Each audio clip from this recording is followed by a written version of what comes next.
نحمدہ و نصلی علی رسولہ الکریم اما بعد فاعوذ باللہ من الشیطان الرجیم بسم اللہ الرحمن الرحیم۔ آج کا جو موضوع امامت کی فضیلت اور اہمیت کی امامت کا حقدار کون ہے۔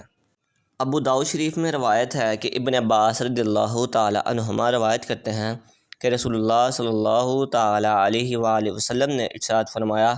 تم میں اچھے لوگ اذان کہیں اور قراء امامت کرے، یعنی کہ اس زمانے میں جو زیادہ قرآن پڑھتا ہے وہی علم زیادہ ہوتا ہے۔ جو اچھے تلفظ اور اچھی ادائی کے ساتھ قرآن پڑھتا ہو، اسے سمجھتا ہو، وہ امامت کا زیادہ حقدار ہے۔ مسلم شریف میں روایت ہے کہ ابو سعید خدری رضی اللہ تعالی عنہ روایت کرتے ہیں کہ امامت کا زیادہ مستحق اقراء ہے، یعنی کہ جو قرآن کا زیادہ پڑھا ہو، جو قرآن کو زیادہ سمجھتا ہو۔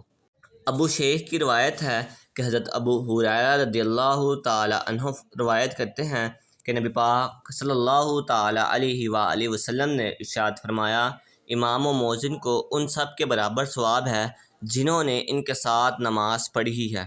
ابو داؤد اور ترمذی شریف میں روایت ہے کہ ابو عطیہ عقیلی کہتے ہیں، مالک بن حویرث رضی اللہ تعالی عنہ ہمارے یہاں آیا کرتے تھے۔ ایک دن نماز کا وقت آ گیا، ہم نے کہا آگے بڑھیے، نماز پڑھیں۔ فرمایا، اپنے میں سے کسی کو آگے کرو کہ نماز پڑھیں، اور بتا دوں گا کہ میں کیوں نہیں پڑھاتا۔ میں نے رسول اللہ صلی اللہ تعالی علیہ وآلہ وسلم سے سنا ہے کہ فرماتے ہیں کہ جو کسی قوم کی ملاقات کو جائے تو ان کی امامت نہ کرے، اور یہ چاہیے کہ انہی میں کوئی امامت کروائے۔ ابن ماجہ میں روایت ہے کہ ابن عباس رضی اللہ تعالی عنہما سے یوں ہے کہ 3 شخصوں کی نماز سر سے ایک بالشت بھی اوپر نہیں جاتی۔ ایک وہ شخص کہ قوم کی امامت کرے اور وہ لوگ اس کو برا جانتے ہوں،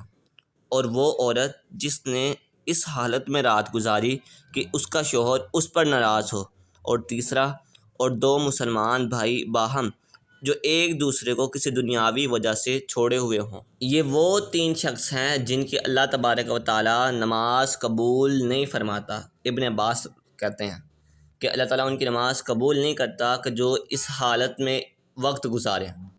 ابو داؤد اور ابن ماجہ میں روایت ہے کہ ابن عمر رضی اللہ تعالی عنہما روایت کرتے ہیں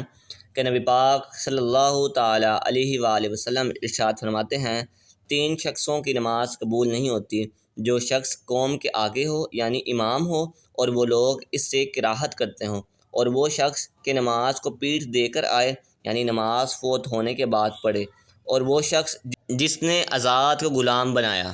یہ پہلے وقتوں کی بات ہے کہ جب لوگ غلام بناتے تھے، لوگوں کو غلام رکھتے تھے کام کاج کے لیے، تو نبی پاک صلی اللہ تعالیٰ علیہ وآلہ وسلم نے ارشاد فرمایا کہ جو آزاد کو غلام بنائے اس کی نماز نہیں قبول ہوتی۔ نبی پاک صلی اللہ تعالیٰ علیہ وآلہ وسلم ارشاد فرماتے ہیں، قیامت کی علامات سے ہے کہ باہم اہل مسجد امامت ایک دوسرے پر ڈالیں گے، کسی کو امام نہیں پائیں گے کہ ان کو نماز پڑھائے،